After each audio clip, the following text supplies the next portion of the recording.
Bonsoir à tous et bienvenue dans votre journal. Ce soir, une actualité assez chargée. On a sur le plateau avec nous Pierre Bellucci, le rédacteur en chef du JTM. Bonsoir Pierre. Bonsoir Amina, bonsoir à tous. Alors, je viens de le dire, une actualité chargée avec notamment l'annonce de ce plan que les Mahorais attendaient depuis un moment. Le préfet a fait l'annonce des mesures qui ont été prises du côté du gouvernement. On en parle tout à l'heure avec vous dans ce journal, plus précisément Pierre. Mais d'abord, voici les titres de ce jeudi 2 juin. Une opération comme un message envoyé à une population qui semblait ne plus croire à l'état de droit. En effet, ce matin, près de 100 fonctionnaires des forces de l'ordre ont été mobilisés pour appliquer une décision de justice à Tanafou 2. 50 habitations illégales ont ainsi été détruites au cours d'une action coup de poing. Le plan Mayotte Sécurité pour tous a été dévoilé aujourd'hui au ministère des Outre-mer. 25 mesures sans précédent vont ainsi être mises en place afin d'enrayer la spirale infernale dans laquelle est actuellement empêtré le 101e département. Toutes les explications dans votre journal. Des élèves de 3e au collège de Kawini 2 participent actuellement à un projet de sensibilisation à l'environnement. Une action innovante qui implique notamment plusieurs personnalités publiques du 101e département. Reportage à la fin de cette édition.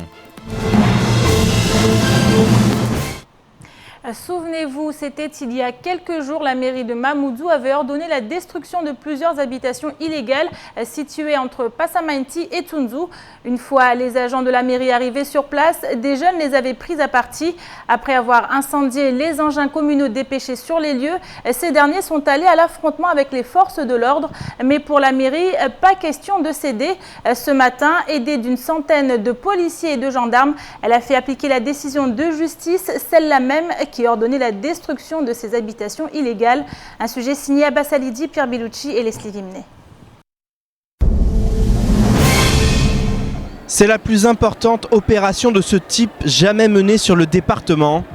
Plus de 100 policiers et gendarmes ont été mobilisés très tôt ce matin à Tanafou 2 afin de mener une action de destruction d'habitations illégales sur un terrain appartenant à la famille du conseiller départemental Chiaboudine Ben Youssouf.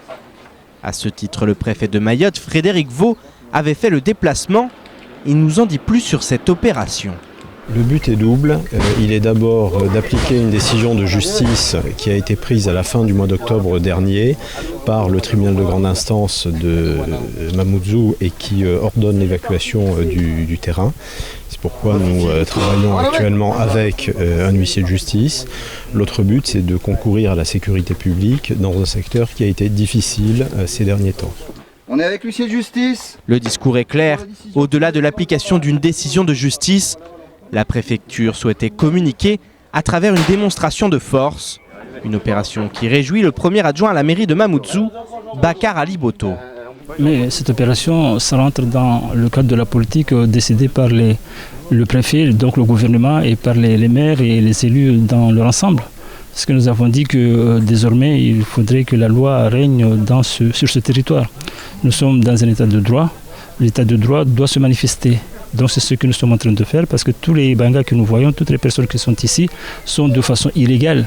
Il va de soi qu'ils n'ont pas leur place, en tout cas dans cette zone et à Mayotte, puisqu'ils sont en situation irrégulière. Et c'est normal que cette opération puisse avoir lieu.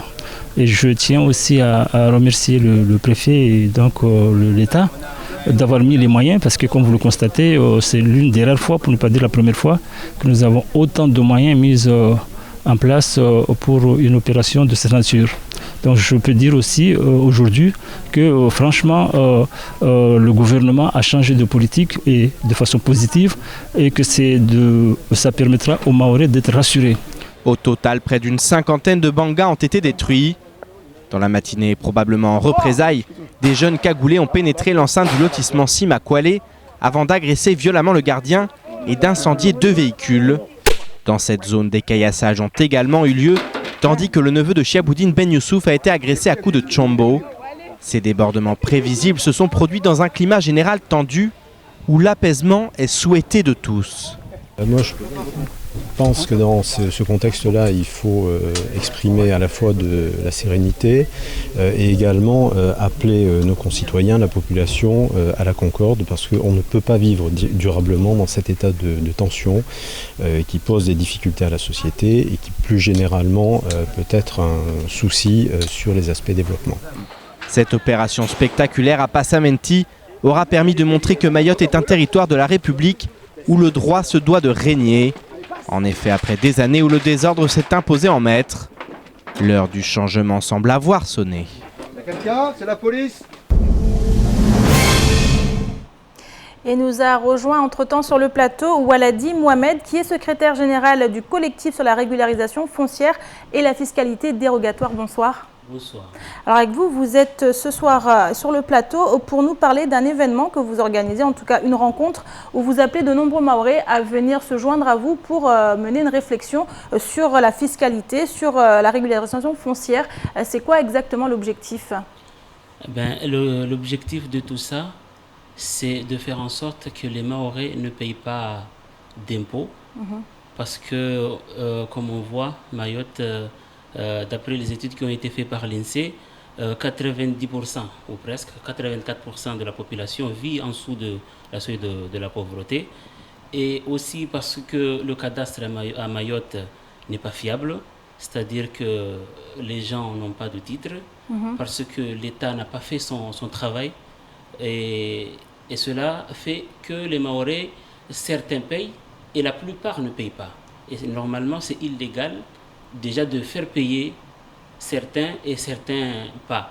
Et c'est pour cela, pour ces raisons-là, que nous avons fait un projet pour que les Mahorais n'aient pas à payer de fiscalité pendant 30 ans, on appelle ça la fiscalité dérogatoire, et que aussi, quand ils veulent léguer leur patrimoine à leurs enfants, qu'ils n'aient pas à payer des frais de notaire pendant cette période-là. Alors aujourd'hui, on sait que beaucoup de Mahorais sont concernés justement par ces problématiques du foncier au niveau local. On voit aussi, on a vu dans ce reportage notamment des Mahorais qui sont confrontés à des occupations illégales sur leur propre terrain. Alors comment vous abordez cette partie de la problématique? Alors cette partie de la problématique, moi, je dirais une chose. C'est un problème qui touche tout le monde.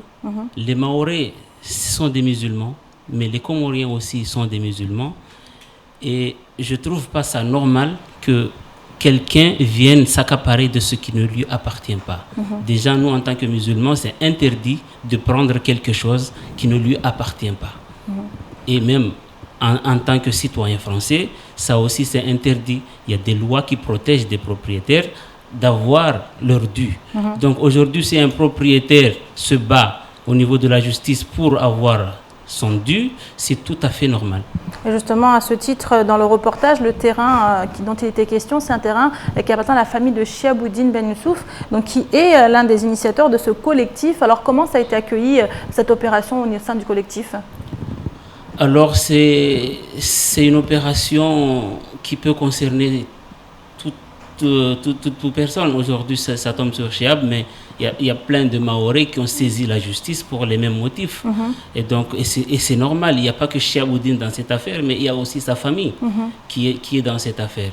Et donc, quand on vous prend... Mais pour vous, vous êtes content que désormais on puisse faire appliquer ce genre de décision, alors que c'était un peu compliqué auparavant? Mais bien sûr, quand on vit dans un pays de loi, on est content quand on voit que la loi fait son travail. On est bien sûr qu'on est content. Alors pour ce qui est de ce projet qui a été, que vous proposez, alors qui peut venir se joindre à vous ce samedi?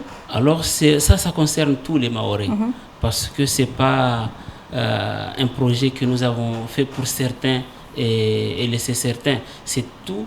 On défend tous les Mahorais dans cette histoire-là, que les Mahorais n'aient pas à payer de fiscalité, de fiscalité pendant 30 ans et qu'ils n'aient pas à payer de frais notariaux. De fiscalité concernant tout ce qui est foncier ou de fiscalité générale?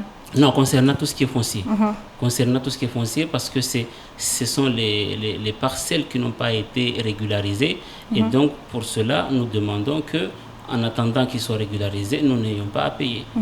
Alors comment, qu'est-ce que vous attendez clairement? Là, on a un nouveau préfet. Est-ce que vous vous êtes déjà entretenu avec lui sur ces questions? Alors, le nouveau préfet, il vient d'arriver.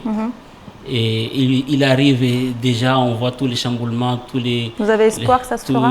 Oui, on a espoir que ça se fera. Et j'espère qu'on va le rencontrer bientôt, mais pour l'instant, ça ne s'est pas fait. Et je ne pense pas que ça sera fait de sitôt, parce que vu les mouvements qu'il y a sur l'île, ça va être un peu compliqué. Alors, une question, rappelez-nous les dates, et la date et les heures, le lieu, pour ceux qui veulent se joindre à vous. Alors, nous nous réunissons le samedi 4 et nous appelons tous les Mahorais à venir avec nous parce que cela permettrait d'accompagner le dossier très important, déjà qui a été approuvé parce que nous avons eu une réponse venant du président de la commission des lois au Sénat, qui nous a répondu favorablement et qui a saisi les ministères compétents pour faire avancer ce dossier. Et si les Mahorais nous accompagnent dans cette démarche-là, on espère que cette démarche-là aboutira et que ça sera un très gros combat pour Mayotte.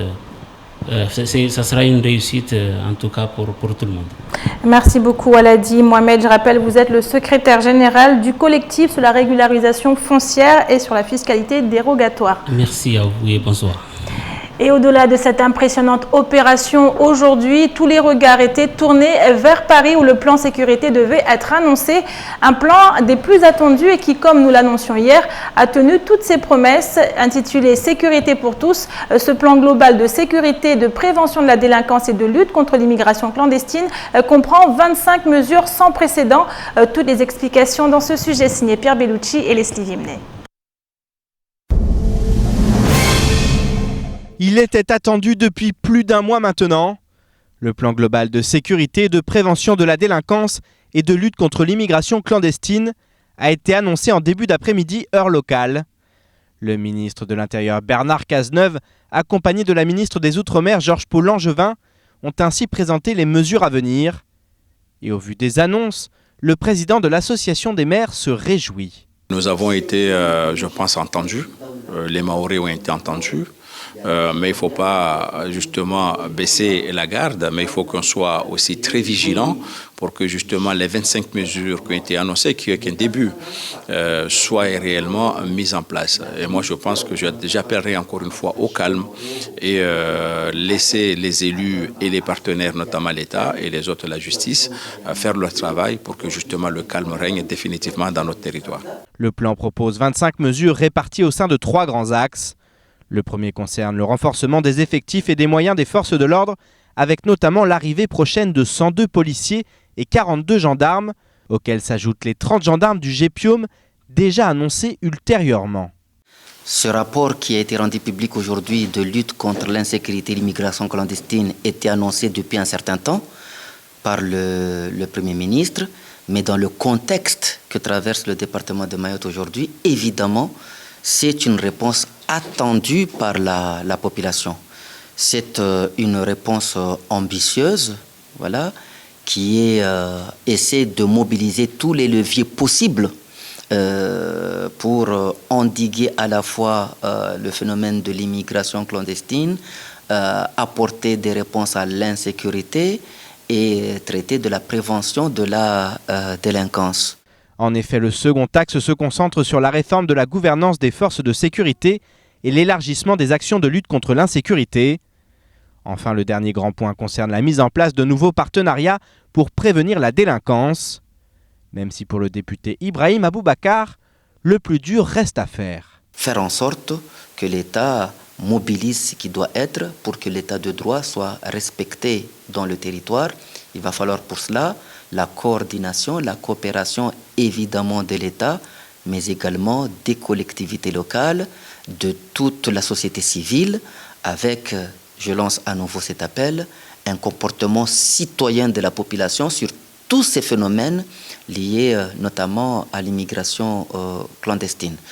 Donc c'est aujourd'hui une réponse à la hauteur des enjeux et à la hauteur des difficultés que traverse le territoire, une réponse qui doit être entendue. Ces mesures relatives aux effectifs et à l'articulation du rôle entre les collectivités locales, la justice, la préfecture et les forces de l'ordre sont en effet sans précédent et montrent enfin que les multiples appels à l'aide n'ont pas été vains. Et cet après-midi à 17h, le préfet Frédéric Vaux a tenu une conférence de presse suite à la publication du plan Mayotte Sécurité pour tous. L'occasion de présenter aux médias des mesures censées remettre le 101e département dans le droit chemin. Je vous propose d'écouter ces propos recueillis il y a quelques minutes seulement au micro d'Abbas Alidi. C'est un plan qui prévoit des mesures pour cette année. Avec des renforts qui interviennent dès cet été, donc c'est un plan pour tout de suite. C'est un plan aussi qui se projette à plus long terme, puisque parmi les mesures, nous avons par exemple l'étude de la construction d'un commissariat pour Mamoudzou, nous avons un redéploiement des brigades de gendarmerie pour ce qui est de la gendarmerie, ou encore le renouvellement des bateaux intercepteurs pour la lutte contre l'immigration clandestine en mer. Donc c'est un plan opérationnel tout de suite, mais qui va se projeter dans le temps et de façon pluriannuelle. Alors Pierre, on vient d'entendre Pierre ce qui s'est dit par rapport à ce plan. Alors concrètement, comment aborder les choses ? Alors, comment aborder les choses ? Déjà, dire quand même que c'est un plan un peu exceptionnel. On s'attendait à des mesures exceptionnelles, nous en parlions hier ensemble. C'est vraiment un plan exceptionnel, notamment avec ces forces de l'ordre. C'est là où on se dit qu'il y a quand même une prise de conscience, parce que 102 policiers, 42 gendarmes, plus les membres du GPIOM, 30, ça fait 180 personnes qui vont arriver. C'est quand même un renforcement sans précédent sur un territoire. Enfin, c'est quand même c'est ce qu'on note dans un premier temps. Alors les Maoris ont été entendus, c'est ce qu'il faut comprendre avec ce plan. Alors, écoutez, c'est ce qu'ont dit en tout cas les élus, Saïd Omar Wali notamment et Ibrahim Aboubakar. Maintenant, est-ce qu'ils ont été étendus ? On va le voir au fur et à mesure de la mise en place de ces mesures. Maintenant, je pense qu'il faut revenir, il y en a 25, revenir un peu, on les a listés, les choses les mesures phares. Voilà, les mesures phares, et notamment cet état-major sécurité qui va se tenir régulièrement, notamment avec le procureur, le préfet. Donc vraiment, il va y avoir un suivi de la sécurité, ou plutôt j'allais dire de l'insécurité. C'est-à-dire qu'il se passe tellement de choses sur ce territoire, il y a tellement de caillassage, on l'a encore vu aujourd'hui, ça s'est multiplié, notamment suite à cette opération de contrôle. Il y a eu pas mal de perturbations, mais les forces de l'ordre ont été très, très présentes sur le terrain, et tout de suite elles ont stoppé les tentatives de perturbation.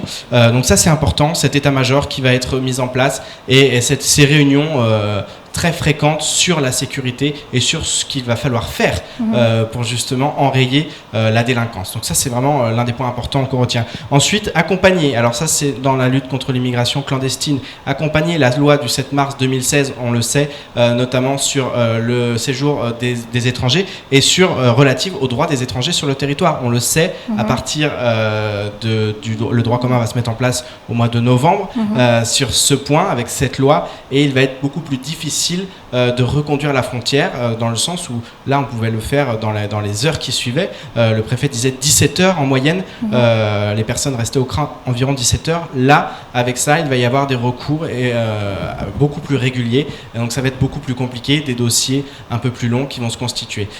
Donc il va y avoir un accompagnement justement par rapport à cette loi et par rapport à la situation. Donc on peut penser qu'il y a une adaptation aussi en fonction de cette nouvelle loi et par rapport aussi aux réalités du territoire. Ça, ce sont les choses importantes sur l'immigration clandestine. Il y en a d'autres, je vais y revenir ensuite. Il y a la lutte contre les trafics, notamment les drogues de synthèse, on le sait, la chimique qui fait des ravages à Mayotte. Donc là, il va y avoir une vraie lutte qui a déjà commencé, on l'a vu, il y a eu pas mal d'interpellations justement sur ce trafic de drogue, et puis aussi sur les trafics entre Mayotte et les Comores. On le sait qu'il y a beaucoup de trafic entre Mayotte et les Comores. Donc là, on va revenir sur les frontières en fait. Oui, effectivement, on va revenir sur les frontières et sur effectivement toutes ces choses qui entrent sur le territoire de manière illégale. Il n'y a pas que des personnes, il y a également du trafic de drogue, on parle d'armes, il y a beaucoup de choses qui entrent sur le territoire, on ne sait pas finalement. Là, il va y avoir une vraie lutte à ce niveau-là, plus efficace, en tout cas, c'est ce qui est annoncé dans le plan. Ensuite, des liens plus étroits entre les élus, c'est-à-dire entre les maires et les conseillers départementaux, notamment il va falloir que on s'entende un peu plus. On le voit lorsqu'on pense à ce qui s'est passé au niveau des intercommunalités dans le sud, dans le nord. On se dit que là il va y avoir aussi, dans cette mise en place aussi, Amina, ce qui est important, c'est qu'il y a un plan, il y a des mesures qui sont là. Il y a des pistes de travail en tout cas qui vont permettre... Maintenant il faut le mettre en place. Le député Ibrahim Aboubacar l'a dit, il va falloir s'atteler à la tâche, tout le monde, et dès maintenant. C'est-à-dire que la mise en place du plan, le préfet disait que c'est sur plusieurs années aussi, à court terme mais aussi à long terme, mais il va falloir que tout le monde vraiment se focalise là-dessus et que tout le monde converge vers la même direction. Ensuite, le développement de la sécurité privée, alors ça c'est un point assez ambigu, développement de la sécurité privée, avec notamment un partenariat plus étroit. C'est vrai que c'est de plus en plus le cas entre la population et les forces de l'ordre. C'est de plus en plus le cas parce que la situation l'impose. Pallier aussi les manques. Tout à fait. Donc ça c'est dans le plan, c'est encore un peu flou, mais c'est vrai que la sécurité privée s'est déjà développée sur les territoires et il y a un développement encore à venir, en tout cas, qui est préconisé par ce plan. Ensuite, renforcer le dialogue avec les représentants des cultes. Alors on le sait, les cadis ont été intégrés officiellement au conseil départemental, ils ont un rôle important à jouer à Mayotte, donc l'État l'avoue et aujourd'hui le dit, les cadis vont devoir prendre leur place sur ce département ou peut-être reprendre, leur place afin qu'ils fassent cette médiation sociale qui aujourd'hui est indispensable aussi au développement de Mayotte et à l'apaisement aussi, notamment dans la situation actuelle sur le département. Ensuite, il a forcément renforcé la coopération avec l'Union des Comores. Alors, ça, c'est évidemment indispensable à tous les niveaux. Au niveau du plan, vraiment, c'est très détaillé. Au niveau de la sécurité, au niveau aussi économique, à tous les niveaux, il faut que la coopération soit relancée. J'allais dire même soit initiée presque, parce qu'elle était au point mort. Et ensuite, alors ça aussi, c'est très important, remplacer ou améliorer les performances des radars. Et de nouvelles navettes également. On parle aussi de drones à l'intérieur du plan. Il y a des drones éventuellement pour repérer les embarcations et pour les intercepter plus rapidement, mieux. Donc là c'est encore dans la lutte contre l'immigration clandestine. Donc voilà, c'est les points importants de ce plan. Donc beaucoup de choses quand même. On voit effectivement qu'il y a quand même eu une prise de conscience. Maintenant, on va attendre encore, comme on l'a déjà dit, on a attendu, il y a eu déjà des mesures, on pense à ces 50 millions d'euros dernièrement, maintenant il faut attendre que ça se mette en place, et certains déjà critiquent ce plan, je pense notamment à Debout la France qui a envoyé un communiqué déjà en reprenant le plan point par point et en expliquant que c'était pas du tout à la hauteur des attentes. Affaire à suivre, donc Pierre, on verra ça dans nos prochaines éditions. Et ce matin, le procès Rouki a été jugé en appel. Les deux ex-policiers du groupement d'intervention régionale avaient en effet fait appel de la décision du 20 janvier dernier. Daniel Papa avait été condamné à 1 an de prison, dont 6 mois ferme, tandis que Jérémy Bouclé avait écopé de 2 ans de prison, dont 1 an avec sursis et une mise à l'épreuve de 2 ans. Le délibéré a été reporté au 30 juin prochain, mais les principaux protagonistes étaient bien présents sur le territoire. Et on écoutera tout à l'heure son avocat au micro d'Abbas Alidi. Et pour continuer, nous allons maintenant parler de développement et plus précisément dans le domaine rural. Ainsi, parmi les réseaux ruraux institués dans les États membres de l'Europe, on compte depuis peu celui de Mayotte. Et qui dit développement, dit bien évidemment financement, notamment les fonds européens agricoles pour le développement rural, les FAER, bénéficiant de cette aide précieuse. Le réseau rural local permet ainsi à tous les acteurs du développement de mieux travailler ensemble. Les explications avec Adèle Laurent. Ce matin, une réunion d'échange a eu lieu entre les acteurs du développement rural avec pour réflexion centrale quelle meilleure communication apporter sur les fonds européens. En effet, les porteurs de projets ont parfois des difficultés à faire aboutir leurs idées. C'est pourquoi il est important de les accompagner, mais aussi de communiquer sur les moyens financiers proposés par l'Europe. Le but premier de cette réunion était de créer du lien entre les acteurs du développement rural, comme nous l'explique Cécile Morelli. Alors on espère que le fait de fédérer les acteurs, ça va apporter un peu d'innovation. La coopération, en général, apporte des résultats satisfaisants et on espère que ça va aller dans ce sens avec des idées nouvelles et des choses entre acteurs qui vont pouvoir se pérenniser. Développer l'agriculture à Mayotte grâce notamment aux fonds européens. Ishak Ibrahim a été un des premiers bénéficiaires des fonds européens agricoles pour le développement rural. Il était présent ce matin afin de faire part de son expérience et d'échanger avec les autres acteurs de ce secteur. Installé depuis 2015, il a pu moderniser son exploitation et a pour but d'en augmenter la surface. Ces aides m'ont beaucoup apporté au niveau financier en termes d'investissement. Parce que grâce à ces aides, j'ai pu quand même construire un bâtiment d'élevage dans les normes sanitaires et pour le bien-être des animaux. J'ai pu bénéficier des équipements motorisés pour travailler, rendre le travail moins pénible. Et donc c'est un peu grâce à ces fonds-là que j'ai pu avoir du courage de continuer dans ce métier. En économie, le secteur primaire, c'est l'agriculture. On a besoin de manger. Et si on crie à Mayotte que la vie chère, c'est parce qu'on importe tout. Il n'y a aucune production locale. Donc même s'il y a une production, elle n'est pas en quantité. Donc le seul moyen de réduire le coût de la vie, c'est produire localement et en quantité. La Commission européenne a approuvé formellement en février 2015 le programme de développement rural de Mayotte, dont la priorité reste le développement de la production agricole locale afin de permettre la sécurité alimentaire de l'île. Pour l'animatrice du réseau rural, ces aides financières aux agriculteurs peuvent influer sur le développement rural de Mayotte. Ça dépendra des acteurs et de la façon dont ils arrivent à se mobiliser, mais je pense qu'il y a des projets qui vont être soutenus et on peut espérer que les filières vont pouvoir se structurer et donc satisfaire la demande et permettre aux agriculteurs de vivre de leur métier. Communiquer sur les fonds européens, valoriser les bénéficiaires et créer du lien entre les acteurs, le réseau rural de Mayotte, par tous ses biais, souhaite donc favoriser le développement d'une production agricole locale sur l'île aux parfums. Et je vous annonçais tout de suite l'affaire Roukia. Le procès a été jugé ce matin en appel. Je vous propose donc d'écouter l'avocat de la défense au micro d'Abbas Alidi. J'attends que la justice soit rendue et une bonne justice n'est pas rendue sous la pression de l'opinion. Et je crois que la peine de la famille de cette jeune fille qui est morte, elle ne sera pas réparée par une injustice.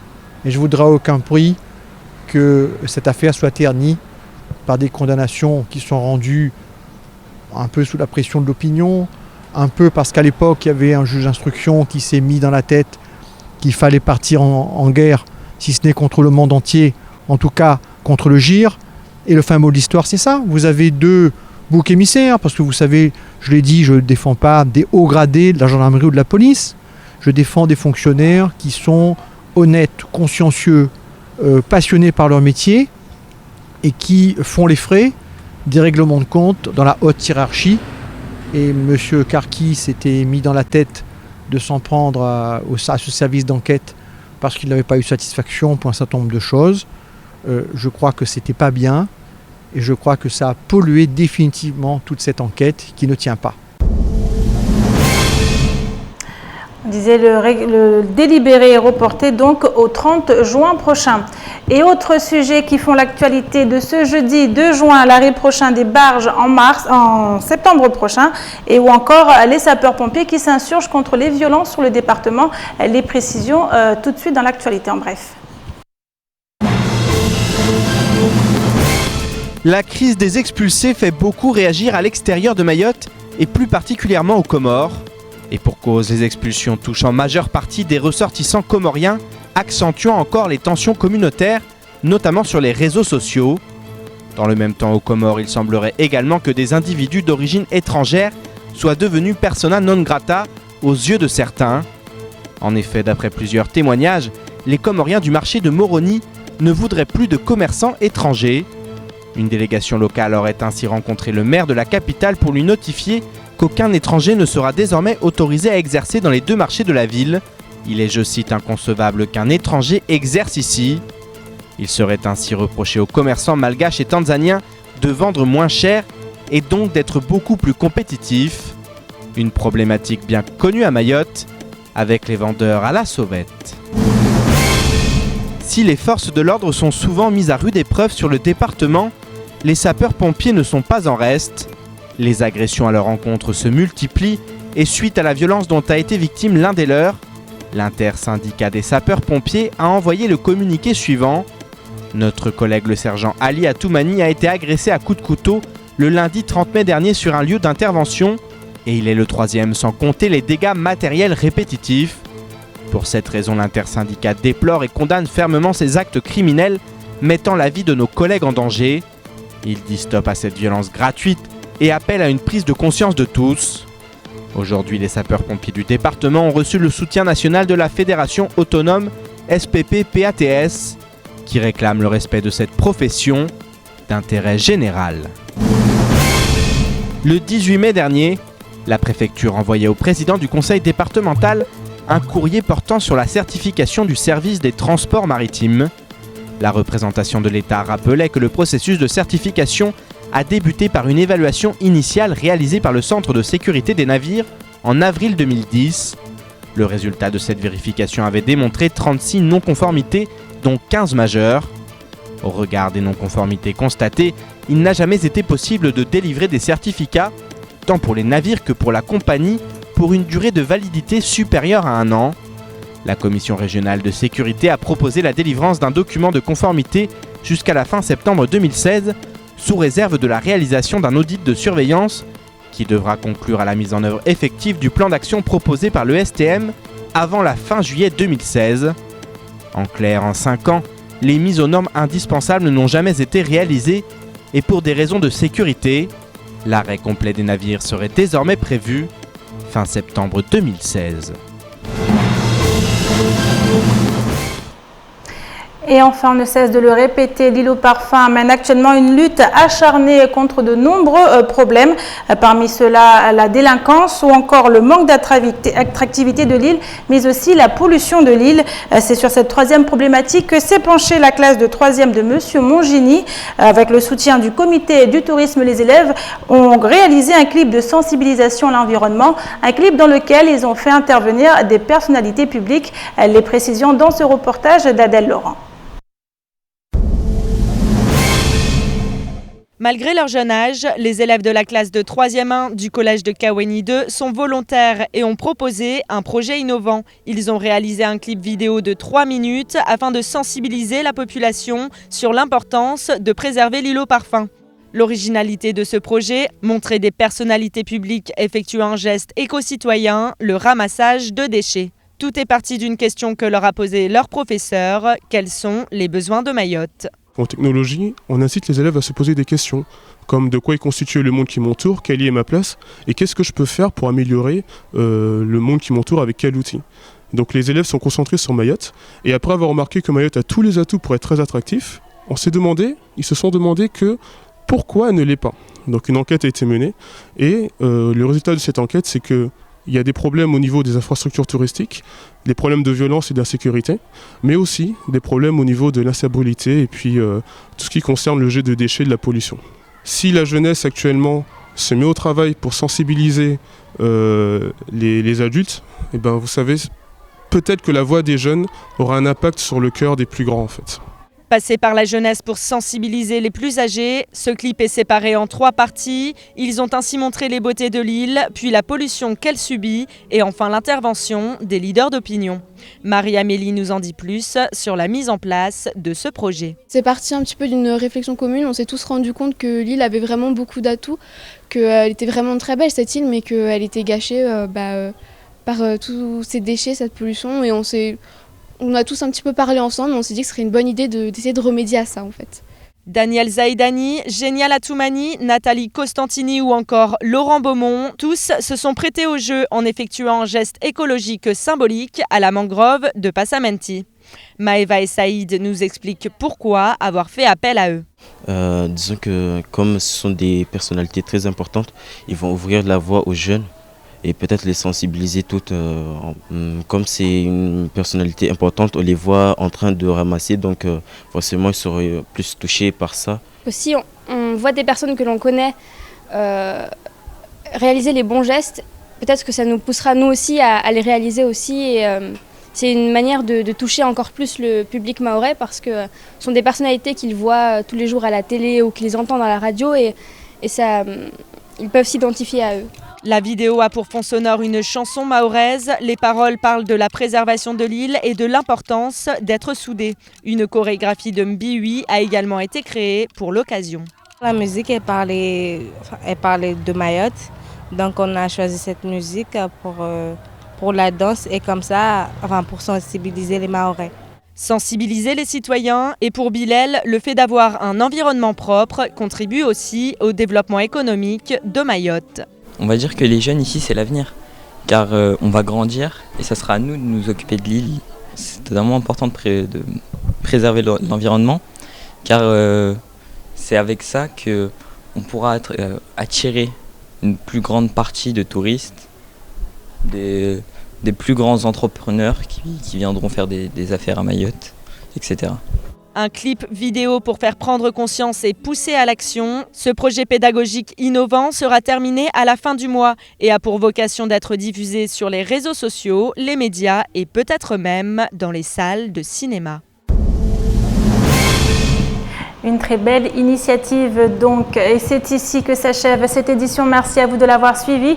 Une édition que vous pouvez retrouver en rediffusion sur OM5, mais également sur notre site l'infoquoisi.fr, sur YouTube et sur notre page Facebook. Demain matin, dès 6h, retrouvez toute l'équipe de la matinale sur KTV, sur les ondes de Quoisi FM. Quant à la rédaction et moi-même, nous vous donnons rendez-vous demain soir, 19h, pour une nouvelle édition. Excellente soirée à vous sur KTV.